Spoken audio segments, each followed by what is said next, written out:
On a essayé... Oh là là... J'ai bugué. On a essayé d'être aussi furtif qu'un chat, mais aujourd'hui, j'ai pas vraiment envie d'être assez rigolo, tout ça, tu connais un petit peu les intros. Non, aujourd'hui, je vais te parler d'un épisode qui est dans la lignée en fait de ce qu'était la saison 1, puisque la saison 2 n'est pas encore sortie, mais ils nous ont fait le plaisir, et je parle évidemment d'HBO, qui nous a fait le plaisir de nous donner un épisode supplémentaire. Je ne sais pas s'il y aura un épisode ou 2 épisodes, en tout cas là c'était un épisode centré sur le personnage de Rue, et je dois dire que cet épisode est... incroyable. Et je vous en ai déjà fait une vidéo, j'avais fait des théories sur la saison 2, et notamment la théorie sur la saison 2 s'affiche en petit juste ici, mais donc je vous en avais déjà parlé sur la chaîne. Au début ça avait pas forcément fonctionné, et j'ai vu qu'à la suite de l'annonce de Euphoria, ça a plutôt bien marché entre guillemets par rapport à mon ratio, par rapport à la chaîne et tout, donc je suis content de savoir qu'il y a des gens en fait qui connaissent la série ou alors qui s'y intéressent, et j'ai trouvé ça hyper cool, et bah merci en tout cas d'avoir regardé la vidéo si vous l'avez vue évidemment. En tout cas je suppose que si vous êtes là présent sur la chaîne pour cette vidéo et qui est en rapport donc avec Euphoria, je suppose qu'il y a beaucoup de chances pour que vous ayez déjà vu la vidéo et je vous en remercie. En tout cas dans cette vidéo je vais vous faire une sorte de critique, vous donner mon avis sur cet épisode et d'essayer de vous dire à quel point cet épisode est très important et peut-être funeste pour le personnage. Évidemment, on va y venir. Mais pour un bref récapitulatif de ce qu'il se passe dans cet épisode, ce qui est très intéressant déjà, ça se consacre sur les personnages d'Ali et de Rue, qui sont la veille de Noël, dans une sorte de diner, donc aux États-Unis évidemment, et ils parlent chacun leur tour en fait de leur addiction et leur expérience qui leur est propre, sachant que tu as évidemment 2 opinions qui s'opposent, puisque d'un côté tu as Ali qui lui n'a pas consommé de drogue depuis il me semble 7 ans, et de l'autre côté tu as Rue qui est en pleine dépression de par ce qu'il se passe à la fin de la saison 1, et tu sens qu'elle est vraiment au plus bas, même si elle dit qu'elle va bien, etc., qu'elle ne consomme plus vraiment de drogue, etc., tu sens que c'est pas forcément vrai. Et en fait, cette différence de point de vue sur un seul et même sujet qui est donc l'addiction, la drogue, etc., c'est hyper intéressant puisque d'un côté, en fait, tu peux comprendre les 2 personnages. Alors évidemment, on passe le sujet de la drogue, mais en fait, si tu rentres vraiment dans l'intériorité des personnages, tu peux comprendre aisément, enfin pas aisément, mais tu peux évidemment t'identifier à chacun des personnages. Alors, pas forcément en rapport avec la drogue, mais justement, c'est ça qui est intéressant, c'est que ça part de l'addiction, mais en fait, tu as plein d'exemples divers et variés qui peuvent en fait s'appliquer à bon nombre de sujets, qui ne sont pas spécifiquement liés à la drogue. Mais en fait, c'est comme s'ils utilisaient donc le thème de la saison 1, qui est donc lié à l'addiction, etc., pour essayer d'en dégager d'autres thématiques dans lesquelles les spectateurs peuvent s'identifier et pas forcément par rapport à l'addiction ou à ce genre de choses, puisqu'on parle de l'amour, on parle de la religion, on parle de beaucoup de thématiques qui sont ou non très importantes dans notre société. Donc cet épisode, selon moi, pose un point déjà central qui est l'identification qui est de plus en plus simple entre guillemets, dans le sens où oui, il parle d'addiction, oui, il parle de drogue, mais tu peux adapter le discours de chacun des 2 personnages pour essayer de te l'approprier et de te dire oui je peux être à la place de Rue, oui je peux être à la place d'Ali. Et ça, je trouve que la série le fait extrêmement bien et c'est incroyable. Après, la particularité de cet épisode, c'est que c'est un huis clos, mais qui est pas tout à fait total. Tout l'épisode, ou quasiment tout l'épisode, puisqu'il y a une introduction qui, moi, au début m'a perturbé, de par la fin de la saison 1, c'est une sorte de huis clos, puisqu'ils ne sont que 2, même si c'est vrai qu'il y a le personnage aussi de la serveuse dont j'ai oublié le nom, mais qui intervient lors d'un bref passage, mais c'est ce qu'on pourrait qualifier d'un huis clos dans le sens où tu n'as que 2 personnages qui parlent et c'est ça tout l'épisode, et ils ne sont qu'à un seul et même endroit. C'est comme s'ils étaient enfermés et qu'il n'y avait rien autour d'eux. Bien qu'il y ait des serveurs, qu'il y ait des clients, qu'il y ait des voitures qui passent à l'extérieur, puisque je vous le rappelle, ils sont dans un diner. Et ce qui est bien, c'est que tu n'as pas uniquement un dialogue entre Ali et Rue, c'est qu'à un moment donné, Ali il sort fumer et en fait il va appeler sa famille, et plus précisément une de ses filles, pour demander comment est-ce que ça va et tout, puisque les rapports qu'il a avec ses enfants ne sont pas forcément très sains par rapport à ce qu'il s'est passé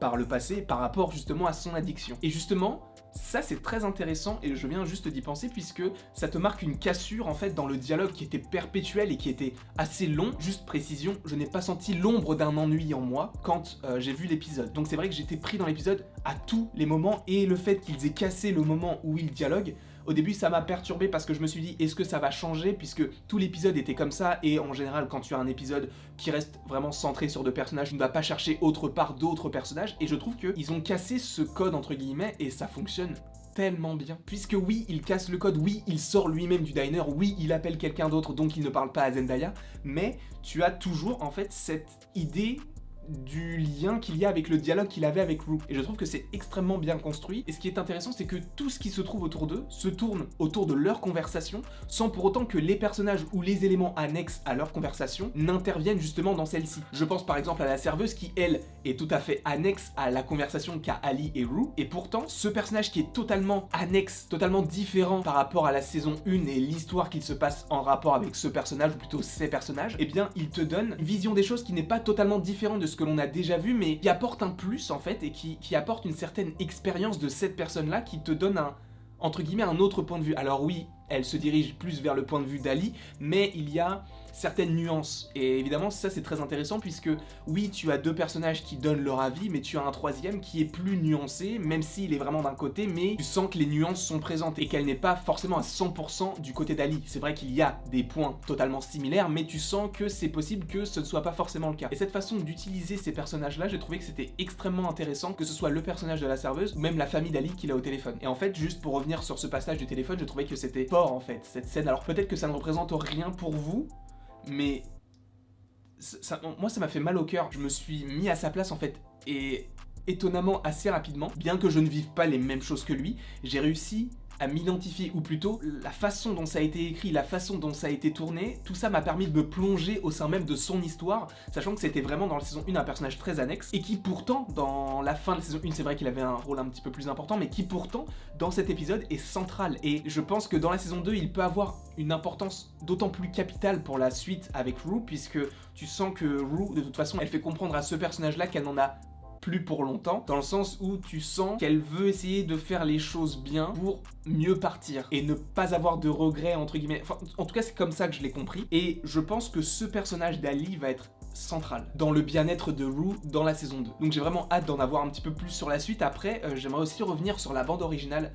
Alors, je sais que j'ai été plongé totalement dans la bande originale. Il y a deux musiques qui, moi, m'ont beaucoup plu. C'est la musique de fin lorsqu'ils sont dans la voiture, je vais en reparler juste après, et c'est la musique qu'elle écoute avec ses écouteurs, donc au moment où Ali, lui, de son côté, téléphone à sa famille. En fait, c'est une musique à la fois intra et extra-diégétique, dans le sens où, évidemment, je vais m'expliquer, intra-diégétique signifie que la musique se trouve à l'intérieur de la diégèse, c'est-à-dire que la musique fait partie intégrante de l'histoire. C'est bien Zendaya qui met la musique, c'est pas une musique qui a été rajoutée par le monteur après le tournage, non, c'est quelque chose qui fait partie de l'histoire, que le personnage de Rue écoute. Et extra-diégétique dans le sens où on commence avec le fait que Rue écoute cette musique-là, mais on suit en fait l'histoire d'Ali à travers aussi cette musique-là. Et ce qui est marrant, c'est que même si on a deux points de vue totalement différents sur l'addiction, sur la vie en général, eh bien tu as cette musique qui semble quand même avoir des connotations assez similaires entre les deux personnages, puisqu'elle est utilisée à la fois quand Ali téléphone et quand Rue se remémore un petit peu son passé avec Jules. Donc tu as vraiment cette musique qui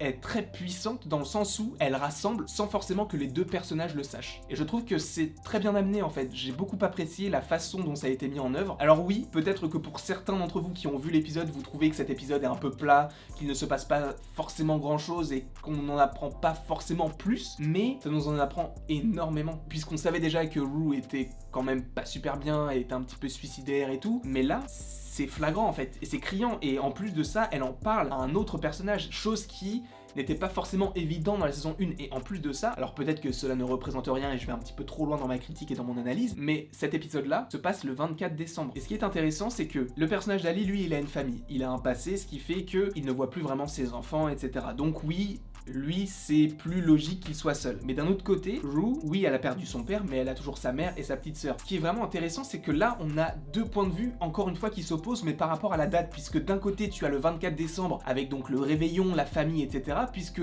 tu as Ali qui appelle sa fille, et donc lui, il voudrait être avec sa famille, et d'un autre côté, tu as Rue qui, elle, a une famille, mais qui, le 24 décembre, se retrouve avec Ali dans un diner. Cette opposition des deux personnages, qui est très intéressante à analyser, en plus des opinions qu'ils partagent et qui divergent, cette relation, cette amitié, en tout cas cette genèse de l'amitié qui va exister, en tout cas peut-être possiblement début de la saison 2, entre Rue et Ali, ça va être très intéressant, puisque ce sera évidemment un chemin semé d'embûches. Il y aura évidemment des péripéties qui vont faire que Rue va possiblement replonger, que Ali aussi possiblement, en essayant d'aider Rue, va un petit peu aussi s'oublier et ne penser qu'à Rue et son bien-être à elle sans penser au sien. Et alors peut-être que lui, ça va l'aider à aller mieux, mais c'est aussi possible que l'inverse se produise. Après évidemment, en ce moment, on n'en sait rien du tout, on ne sait même pas vraiment quand la saison 2 sortira, donc Je ne sais pas. Mais en tout cas, j'espère que cette vidéo vous aura plu. Alors peut-être qu'elle est rentrée un petit peu trop dans les détails, mais cette série, elle est incroyable. Je lui avais mis 20 sur 20 et je ne peux que donner la même note en fait. Au début, j'avais mis 19 sur 20. Mais en faisant cette vidéo et en y repensant, je me dis qu'en fait, cet épisode est dans la continuité de ce qu'était la saison 1. Donc, je ne peux qu'apprécier cet épisode. Le jeu d'acteur est incroyable. L'écriture, elle est incroyable.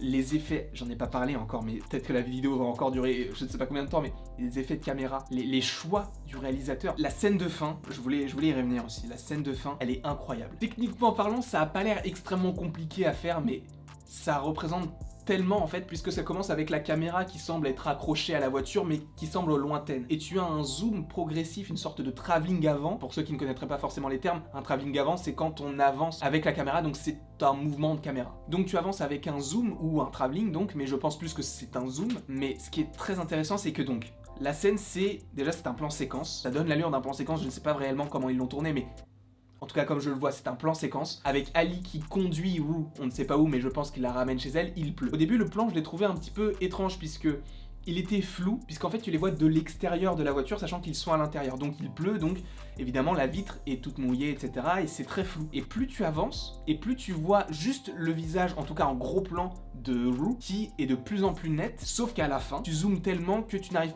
plus vraiment à distinguer son visage, les couleurs changent, tu as beaucoup de bleu, tu as beaucoup de noir et tout. Ça en devient presque une sorte de monstre en fait. Et ça a souvent été utilisé comme ça, en tout cas le gros plan, dans certains plans au cinéma. Juste pour entrer en précision sur certains plans, en tout cas au cinéma, quand tu as un gros plan sur, admettons un œil, et bien en fait tu n'as pas la même perception de cet œil là que quand tu le regardes en plan large par exemple. Évidemment, tu le vois en gros plan et tout, mais le fait que ça prenne tout le plan, en fait cela personnifie réellement ce que tu veux montrer, et donc, admettons si on prend l'exemple de l'œil, ça lui donne un aspect plutôt monstrueux. Mais plus tu te rapproches, et plus tu sens qu'il y a une distorsion de la réalité, et tu ne sais pas vraiment si c'est un œil ou si c'est autre chose qu'on veut te montrer, donc ça en devient entre guillemets un petit peu monstrueux. Et je pense que c'est l'effet qu'a voulu donner le réalisateur de l'épisode avec le visage de Rue, qui au début est un peu flou, donc ça peut en fait représenter son intériorité, tu ne sais pas vraiment où elle en est. Plus tu zoomes, plus elle est nette, donc tu te dis bah elle va vraiment sur le droit chemin, et encore plus quand tu zoomes, son visage est d'autant plus marqué par l'obscurité, par le bleu, par le noir, et tu n'arrives plus vraiment à distinguer son visage, donc tu sens qu'elle est vraiment tiraillée entre le fait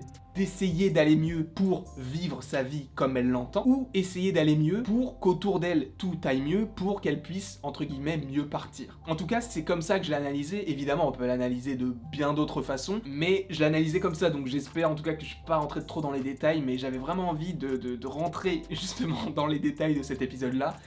Et je le trouve incroyable, je lui mets 20 sur 20 parce que cet épisode est incroyable. En tout cas, j'espère que cette vidéo n'a pas été trop longue. J'espère que vous avez apprécié la vidéo. N'hésitez pas à l'aimer, à la partager, à la commenter et à vous abonner. Cela me ferait extrêmement plaisir. Et il ne me reste plus qu'à vous dire à la prochaine pour la prochaine.